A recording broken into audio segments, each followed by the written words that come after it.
السلام علیکم ورحمۃ اللہ وبرکاتہ۔ امید ہے کہ آپ تمام ہی حضرات خیریت سے ہوں گے۔ فرائیڈے کمنٹ باکس کا ایک نیا ایپیسوڈ لے کر میں مفتی خالد قاسمی آپ تمام ہی حضرات کی خدمت میں حاضر ہوں اور آپ کے اہم اور ضروری سوالوں کے جواب دینے جا رہا ہوں۔ میں امید کرتا ہوں کہ آپ تمام حضرات بخیر و عافیت ہوں گے، تمام بیماریوں سے محفوظ ہوں گے۔ یہ میرا آپ کے لیے حسن ظن ہے۔ آپ خوش ہوں گے، آپ تمام بیماریوں سے اور پریشانیوں سے محفوظ ہوں گے۔ اگر آپ کسی بیماری کا شکار ہیں تو اللہ رب العزت آپ کو اس بیماری سے محفوظ فرمائے۔ اور جیسا کہ آنکھوں کی بیماری چل رہی ہے تو جو لوگ اس بیماری کا شکار ہیں، میں ان تمام ہی لوگوں کے لیے دعا کرتا ہوں کہ اللہ رب العزت ان کو اس وبا سے محفوظ فرمائے اور اس سے ان کو شفا نصیب فرمائے۔ محرم الحرام کا مہینہ شروع ہو چکا ہے، اسلامی نیا سال شروع ہو چکا ہے، اور محرم کا مہینہ آتے ہی مسلمانوں کے اندر، بہت سارے لوگوں کے اندر ایک ماتم بچھ جاتا ہے، ماتم کی صفیں بچھ جاتی ہیں، اور لوگ اس مہینے میں ماتم کرنا اس مہینے کا حق سمجھتے ہیں، اور اس مہینے کے اندر بہت ساری چیزیں ایسی کرتے ہیں کہ جن کا مذہب اسلام سے کوئی تعلق نہیں ہے۔ تو محمد سرتاج انصاری نے بہار سے یہ سوال بھیجا ہے۔ یہ سوال میں کہہ رہے ہیں کہ محرم میں تعزیہ بنانا کیسا ہے، انہوں نے سوال کیا ہے۔ تو اس بارے میں یاد رکھیے کہ محرم میں تعزیہ بنانا اور حضرت حسین رضی اللہ تعالی عنہ کی شہادت کے نام پر جو دیگر رسومات ہیں اور ماتم وغیرہ ہیں، جو یہ چیزیں کرتے ہیں، ان سب کا کرنا شرعاً ناجائز اور حرام ہے، اور کسی بھی مسلمان کے لیے اس میں شرکت کرنا بھی جائز نہیں ہے۔ شرکت کرنا بالکل ناجائز اور حرام ہے۔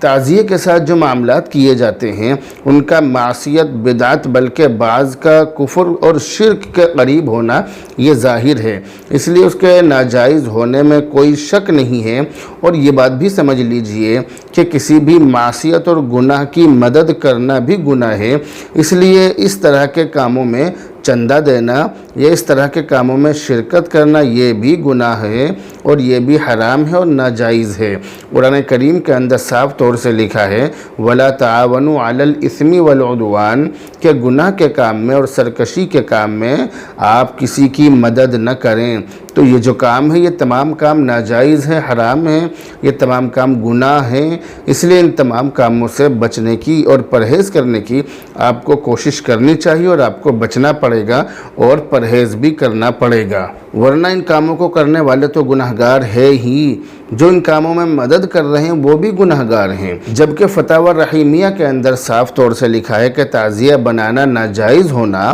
اور اس کا خلاف دین و ایمان ہونا اظہر من الشمس ہے۔ ادنا درجے کے مسلمان کے لیے بھی دلیل پیش کرنے کی ضرورت نہیں رہتی ہے۔ مطلب یہ ہے کہ یہ تمام چیزیں ناجائز اور حرام ہیں، اور ان کا ناجائز اور حرام ہونا اظہر من الشمس ہے۔ جس طرح سے سورج ظاہر ہے، سورج سب کو نظر آتا ہے کہ بھئی سورج نکل رہا ہے، اسی طرح سے یہ بات بھی ظاہر ہے کہ سورج سے بھی زیادہ یہ چیزیں واضح اور روشن ہیں کہ یہ تمام چیزیں ناجائز اور حرام ہیں، اس لیے ان تمام چیزوں سے بچنا چاہیے اور پرہیز کرنا چاہیے، بچنا پڑے گا اور پرہیز کرنا پڑے گا۔ جبکہ اس بارے میں بدعتیوں کے امام اور بدعتیوں کے پیشوا مولانا احمد رضا خاں بریلوی کا فتویٰ یہ ہے کہ علم، تعزیہ، مہندی وغیرہ یہ جتنی بھی چیزیں جس طرح سے رائج ہیں یہ سب بدعت ہیں، اور بدعت سے شوکت اسلام نہیں ہو سکتی ہے۔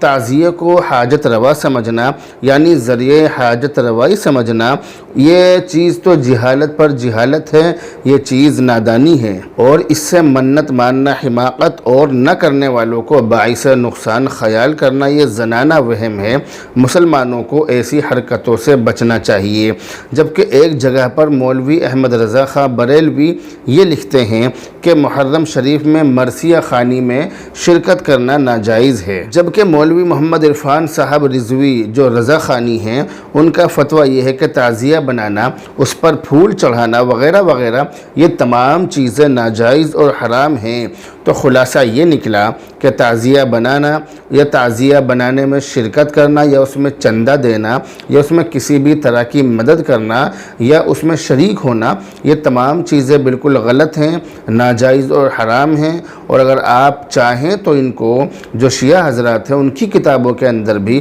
یہ تمام چیزیں ناجائز اور حرام لکھی ہیں، اس لیے اس طرح کی چیزوں سے آپ کو بچنا چاہیے اور پرہیز کرنا چاہیے۔ اگلا کمنٹ ہے محمد شاہد جمال انصاری مصطفیٰ آباد دہلی سے، سلام اور دعا اور خیریت وغیرہ معلوم کرنے کے بعد کہتے ہیں کہ مفتی صاحب، وضو کرنے کے بعد تولیے سے صاف کرنے سے کیا وضو کا ثواب ختم ہو جاتا ہے؟ یہ انہوں نے سوال کیا ہے۔ تو اس بارے میں آپ یہ بات یاد رکھیے کہ اللہ کے نبی علیہ الصلاۃ والسلام سے وضو کے بعد تولیہ یا کپڑے وغیرہ کے کنارے سے بدن کے اعضاء خشک کرنا امام ترمذی رحمۃ اللہ علیہ نے اپنی سنن میں نقل کیا ہے۔ اسی طرح سے امام نسائی رحمۃ اللہ علیہ نے بھی اس چیز کو نقل کیا ہے۔ لیکن ہاں، غسل کے بعد خشک کرنے کے حوالے سے ام المؤمنین حضرت میمونہ بنت حارث رضی اللہ تعالی عنہ سے منقول ہے کہ انہوں نے اللہ کے نبی علیہ الصلاۃ والسلام کو غسل کے بعد خشک کرنے کے لیے تولیہ پیش کیا تو آپ صلی اللہ علیہ وسلم نے قبول نہ فرما کر اپنے ہاتھوں سے ہی اپنے بدن کو جھاڑ لیا، اس طرح سے اپنے ہاتھوں سے ہی صاف کر لیا۔ اس لیے یہ بات سمجھ لیجئے کہ غسل کے بعد تولیے کا استعمال کرنا یہ جائز ہے، لیکن اصل مسئلہ جو ہے وہ استعمال کرنے کے افضل اور غیر افضل ہونے کے بارے میں ہے، یعنی استعمال کرنا افضل ہے یا استعمال نہ کرنا افضل ہے، یہ دو چیزیں ہیں۔ تو اس بارے میں کچھ حضرات کا یہ کہنا ہے کہ استعمال کرنا افضل ہے، جبکہ کچھ حضرات کا یہ کہنا ہے کہ غسل کے بعد میں تولیہ استعمال نہ کرنا افضل ہے۔ تو بہرحال افضل اور غیر افضل کا فرق ہے، اس میں جائز اور ناجائز کا کوئی مسئلہ نہیں ہے۔ لیکن ہاں، وضو کے بعد اللہ کے نبی علیہ الصلوۃ والسلام نے تولیہ کا استعمال کیا ہے، اس لیے آپ حضرات اللہ کے نبی علیہ الصلوۃ والسلام کی اتباع میں اس کام کو کریں کہ وضو کے بعد تولیے کا استعمال کریں۔ یہ سوال ہم لے رہے ہیں جمیل احمد کی طرف سے، یہ کہہ رہے ہیں کہ اذان کا جواب دینا چاہیے یا نہیں دیا تو گناہ تو نہیں ہوگا، اور اذان کے بعد کی دعا پڑھنی چاہیے یا نہ پڑھیں تو گناہ تو نہیں ہوگا۔ یاد رکھیے کہ اذان سننے پر بندے کو دو قسم کے جواب دینے ہوتے ہیں۔ ایک جواب تو ہے عملی، یعنی اپنے عمل کے ذریعے سے جواب دینا، اور عملی جواب کا مطلب یہ ہے کہ آدمی مسجد کو روانہ ہو جائے، مسجد کو چلا جائے۔ جیسے یہ اذان ہو، تمام کاموں کو چھوڑ کر اور تمام کاموں کو پس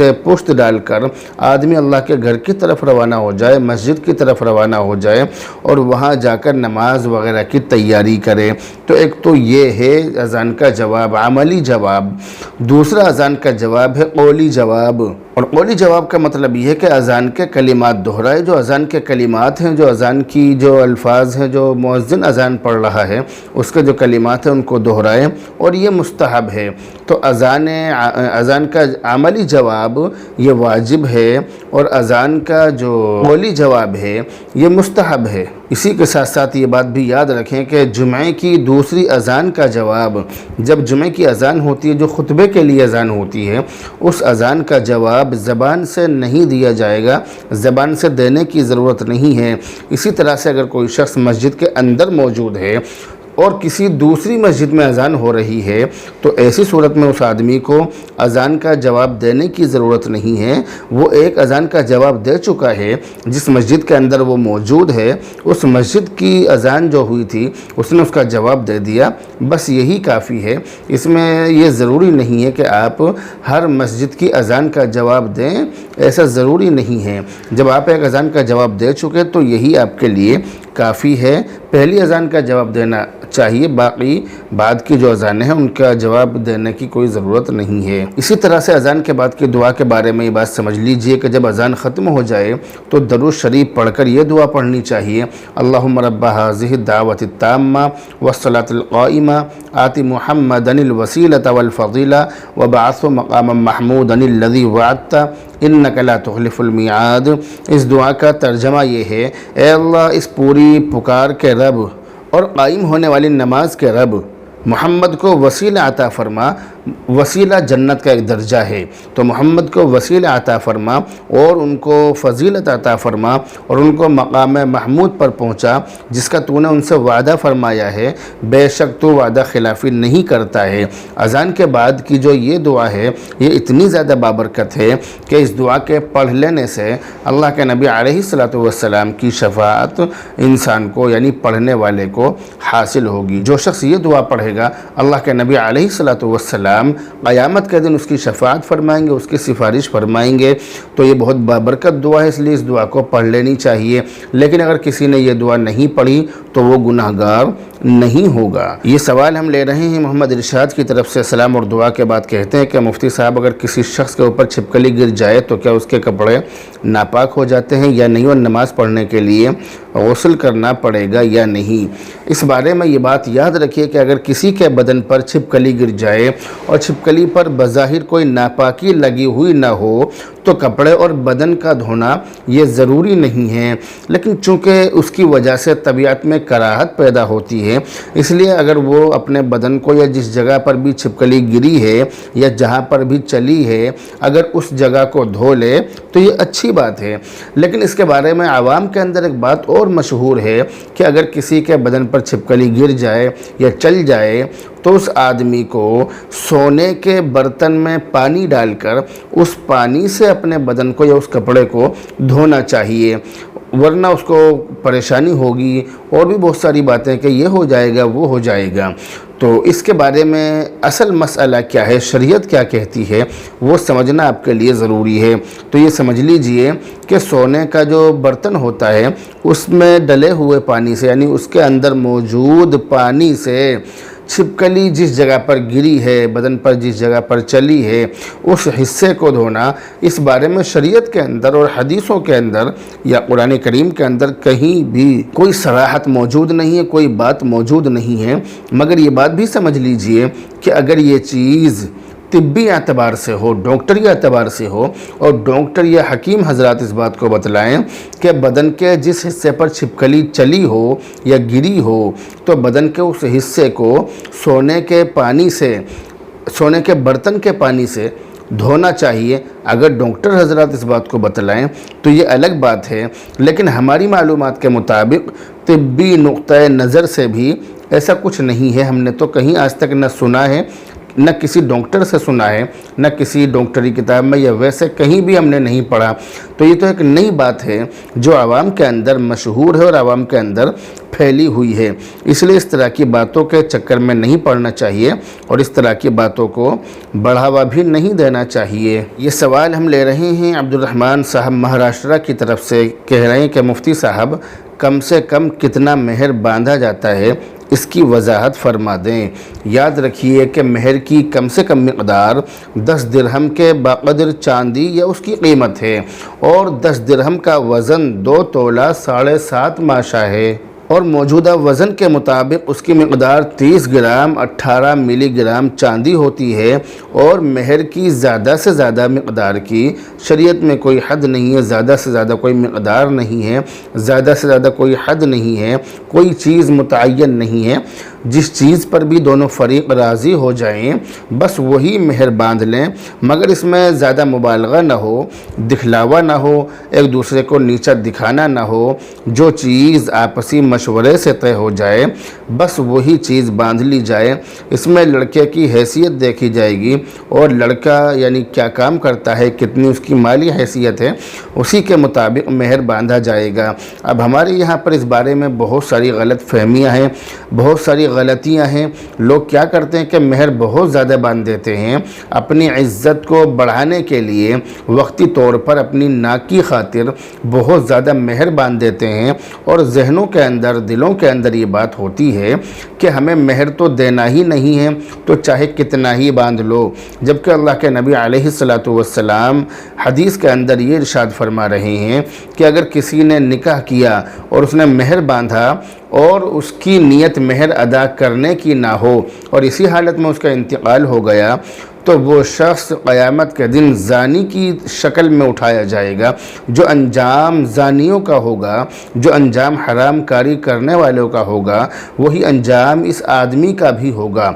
یہ جو مہر ہوتا ہے یہ مرد کے اوپر عورت کا قرض ہوتا ہے۔ اگر مرد پوری زندگی مہر بھی ادا نہ کر سکے تو ایسے مرد پر تف ہے، تھو ہے ایسے مرد پر جو زندگی بھر اپنے بیوی بچوں کو کما کما کر کھلاتا رہے، ساری ضرورتیں پوری کرتا رہے، مگر اس کی جو بیوی ہے، اس کی بیوی کا اس کے اوپر جو مہر ہے وہ اس کا مہر بھی ادا نہ کر سکے تو کیا فائدہ تمہاری مردانگی کا۔ اب بہت سارے لوگ شادی کی پہلی رات میں مہر معاف کرا لیتے ہیں، اور مہر معاف کرا کر وہ یہ سمجھتے ہیں کہ ہم نے بہت بڑا کام کر دیا، جبکہ یہ بات سمجھ لیجئے کہ اس طرح سے مہر معاف کرانے سے معاف نہیں ہوتی ہے۔ لڑکے کی طرف سے اور لڑکی کی طرف سے جو لوگ ہوتے ہیں وہ اپنے اپنے بچے کو سمجھا دیتے ہیں کہ مہر معاف کرا لینا، اور لڑکی سے کہا جاتا ہے کہ اگر مہر معاف کرنے کے لیے لڑکا کہے تو تم معاف کر دینا۔ یہ تمام چیزیں انجانے میں ہوتی ہیں،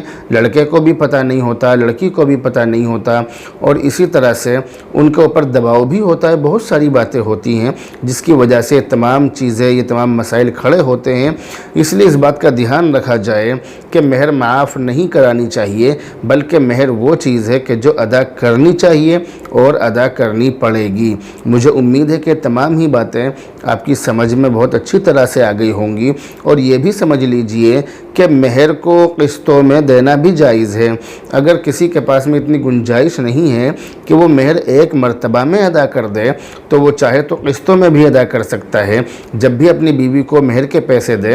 تو اپنی بیوی سے کہہ دے کہ مہر کے پیسے آپ ان کو لکھ لو۔ مثال کے طور پر کسی کا مہر 1,00,000 روپے کا بن گیا، اب 1,00,000 روپے اس کے لیے بہت بڑی رقم ہوگی، کسی بھی آدمی کے لیے 1,00,000 روپے بڑی رقم ہے، تو اب وہ کس طرح سے کرے؟ گھر کے خرچے چلائے، بیوی کے خرچے اٹھائے، ماں باپ کے خرچے اٹھائے، رشتہ داروں کے خرچے اٹھائے، یار دوستوں کے خرچے اٹھائے، یا اپنی بیوی کو مہر دے؟ آخر وہ کرے تو کیا کرے؟ تو اس بارے میں شریعت کا حکم یہ ہے کہ وہ قسطوں میں بھی مہر دے سکتا ہے۔ 1,00,000 روپے اس کی مہر ہے، تھوڑی تھوڑی کر کے اپنی بیوی کو دیتا رہے، جب بھی دے بتلا دے کہ یہ آپ کی مہر کے پیسے ہیں۔ اس طرح سے کرنے سے مہر بھی ادا ہو جائے گی، اور اس کے اوپر جو بہت بڑا بوجھ ہے وہ بوجھ بھی اس کے اوپر سے اتر جائے گا۔ مجھے امید ہے کہ یہ تمام ہی باتیں آپ کی سمجھ میں بہت اچھی طرح سے آ گئی ہوں گی۔ یہ سوال ہم لے رہے ہیں محمد سرتاج انصاری بہار کی طرف سے۔ سلام اور دعا کے بعد کہتے ہیں کہ مفتی صاحب کیا پیشاب کی چھینٹ پڑنے سے ناپاک ہو جاتے ہیں اور غسل کرنا پڑے گا یا نہیں؟ یاد رکھیے کہ استنجا کرتے وقت یا کسی ناپاکی کو دھوتے وقت انسان کو اس بات کا خیال رکھنا چاہیے کہ اس کی چھینٹیں زیادہ نہ اڑیں اور دور تک نہ پھیلیں۔ اس بات کا خاص دھیان رکھا جائے، اور یہ بات بھی دھیان رہے کہ استنجا کرتے وقت جو چھینٹیں بدن پر پڑتی ہیں وہ چھینٹیں ناپاک ہوتی ہیں، ان کا 3 مرتبہ دھونا ضروری ہے۔ البتہ اگر ساری چھینٹیں مل کر ہتھیلی کی گہرائی سے کم ہوں تو ان کو نہ دھونے کی بھی گنجائش ہے، لیکن دھو لینا بہتر ہے۔ مگر جو سلیم الطبع لوگ ہوتے ہیں، جو اچھے ذہن کے لوگ ہوتے ہیں، جو صاف ستھرے ذہن کے ہوتے ہیں، وہ ایک چھینٹ بھی گوارا نہیں کرتے، ایک چھینٹ بھی برداشت نہیں کرتے۔ اگر ان کے بدن پر چھینٹ پڑ جائے تو وہ یہ کرتے ہیں کہ اس چھینٹ کو دھو لیتے ہیں، اور دھونے کے بعد ہی ان کو آرام اور سکون ملتا ہے۔ اسی طرح سے یہ بات بھی سمجھ لیں کہ ناپاکی کے دھونے میں احتیاط سے کام لیں تاکہ زیادہ چھینٹیں نہ اڑیں۔ جیسے اونچی جگہ پر بیٹھ کر دھو لیں، پانی نرم انداز میں ڈالیں، اور یہ بات بھی یاد رکھیں کہ جن چھینٹوں کا دھونا ضروری ہے وہ چھینٹیں نمایاں اور ظاہر ہوں۔ سوئی کے ناکے کے برابر باریک اور غیر نمایاں چھینٹوں کا کوئی اعتبار نہیں ہے، کوئی بھروسہ نہیں ہے۔ جو سوئی کا ناکا ہوتا ہے، اتنی باریک چھینٹیں اگر بدن پر پڑی ہوں تو وہ تو نظر ہی نہیں آئیں گی۔ تو اس طرح کی چھینٹوں کا کوئی اعتبار نہیں ہے۔ جو چھینٹیں ظاہر ہوں، نمایاں ہوں، آپ کو نظر آ رہی ہوں، بس ان کا دھونا ضروری ہے، اور جو چھینٹیں اتنی باریک ہوں کہ سوئی کے ناکے کے برابر ہوں یا اس سے کم ہوں تو ان کا دھونا کوئی ضروری نہیں ہے، کیونکہ وہ آپ کو نظر ہی نہیں آئیں گی۔ اور یہ بھی یاد رکھیں کہ چھینٹوں کا صرف وسوسہ نہ ہو، خیال نہ، یعنی ذہن کے اندر صرف شک نہ ہو، یقین ہو، کیونکہ صرف وسوسے کا اگر معاملہ ہے تو اس طرح کے وسوسوں کے پیچھے نہیں پڑنا چاہیے۔ اس لیے جب کوئی شخص حقیقتاً پیشاب کی چھینٹیں کپڑوں پر دیکھ لے یا اس کو ان چھینٹوں کا غالب گمان ہو جائے، پورا یقین ہو جائے، تو پھر ان کپڑوں کو پاک کرنا ضروری ہے۔ لیکن خواہ وسوسے کے چکر میں نہ پڑے، اور جب بھی وسوسہ اور وہم ہو تو استغفار کرے، توبہ کرے اور ان کو دور کرنے کی کوشش کرے، اور اللہ تعالیٰ سے دعا بھی کرتا رہے، اور اللہ تعالیٰ کی بارگاہ میں سجدہ ریز بھی ہوتا رہے، اور اللہ تعالیٰ سے سجدے کے علاوہ ہر وقت یہ دعا کرتا رہے کہ یہ جو وسوسے کی بیماری مجھے لگی ہوئی ہے، اے اللہ یہ بیماری دور ہو جائے اور میں اس بیماری سے محفوظ ہو جاؤں۔ اس طرح کی چیزیں آدمی اللہ تعالیٰ سے جب مانگے گا تو اللہ رب العزت دینے والا ہے، اللہ رب العزت آپ کی پریشانیوں کو دور کر دے گا انشاءاللہ تعالی۔ ابھی ہم اگلا اور آخری کمنٹ لے رہے ہیں۔ محمد سلیمان گوندی ضلع ہاپوڑ کہہ رہے ہیں کہ سلام اور دعا کے بعد کہ حضرت کیا سوئمنگ پول میں نہانا صحیح ہے، نہا سکتے ہیں یا نہیں؟ یاد رکھیں کہ سوئمنگ پول میں نہانے کے بارے میں شریعت کا حکم یہ ہے کہ اس کے اندر نہانا یہ فی نفسی ہی جائز ہے، اس میں کوئی حرج نہیں ہے، لیکن اس بات کا خیال رہے کہ مردوں کا جو سطر ہے ناف سے لے کر گھٹنوں تک، وہ سطر کا حصہ ہے وہ نہ کھولے، اس بات کا دھیان رہے۔ تو جس طرح اس کا چھپانا عام حالات میں ضروری ہے، اسی طرح سے جب ہم غسل کر رہے ہیں، جب ہم نہا رہے ہیں عام لوگوں کے ساتھ، دوسرے لوگوں کے ساتھ، اس وقت بھی چھپانا اس کا ضروری ہے۔ اس لیے جو لوگ یہاں غسل کریں ان کے لیے ضروری ہے کہ وہ اس طرح کے کپڑے پہنے کہ جس سے ناف سے لے کر گھٹنوں تک کا جو حصہ ہے وہ چھپ جائے، ورنہ ایسے لوگ گناہ گار ہوں گے، اور چونکہ کسی کا سطر دیکھنا بھی جائز نہیں ہے، اس لیے ایسی جگہ پر دوسرے لوگوں کا جانا بھی یہ جائز نہیں ہوگا۔ تو آپ میری بات کو اچھی طرح سے سمجھ گئے ہوں گے کہ سوئمنگ پول ہو یا یہ جو نہر ہوتی ہیں، نہر ہو یا ہمارے یہاں پر بمبے دریا وغیرہ بہت ساری چیزیں ہوتی ہیں ہمارے یہاں پر ہیں، تو اس طرح کی چیزوں میں بچے نہاتے ہیں، نوجوان لڑکے بھی نہاتے ہیں۔ تو ان چیزوں میں نہانے کے بارے میں شریعت کا حکم بس یہی ہے کہ آپ نہا سکتے ہیں، کوئی دقت نہیں ہے، بس صرف سطر کا آپ کو خیال رکھنا ہے۔ اب ہم نے دیکھا ہے لوگوں کو کہ انڈر ویئر پہن کر، بہت چھوٹے چھوٹے انڈر ویئر پہن کر اس طرح کی جگہوں پر نہاتے ہیں، جس سے کھلی بے ادبی ہوتی ہے، پورا سطر کھلا رہتا ہے، یہاں تک کہ کچھے انڈر ویئر کے نیچے جو کچھا انہوں نے پہن رکھا ہے اس کے نیچے جو بھی ہوتا ہے وہ بھی نمایاں ہو جاتا ہے۔ اس لیے اس طرح کے چکر میں پڑنے کے بجائے، گناہ کے کاموں میں پڑنے کے بجائے آپ اللہ رب العزت کی فرما برداری کریں، اور آپ کے اندر جو یعنی جو اس طرح کے نہانے والے لوگ ہیں، میں ان کے لیے کہہ رہا ہوں، میں آپ کے لیے نہیں کہہ رہا ہوں، تو جو اس طرح سے نہانے والے لوگ ہیں، کھلم کھلا نہانے والے لوگ ہیں، ان کے اندر جو یہ بے شرمی ہے وہ اس بے شرمی کو دور کریں، اور اللہ رب العزت سے میرے لیے، اپنے لیے دعا کریں کہ اللہ رب العزت ان کو بھی ہدایت نصیب فرمائے اور مجھے بھی ہدایت نصیب فرمائے۔ بہرحال اب آپ سے رخصت ہوتے ہیں، دعاؤں میں یاد رکھیں۔ السلام علیکم ورحمۃ اللہ۔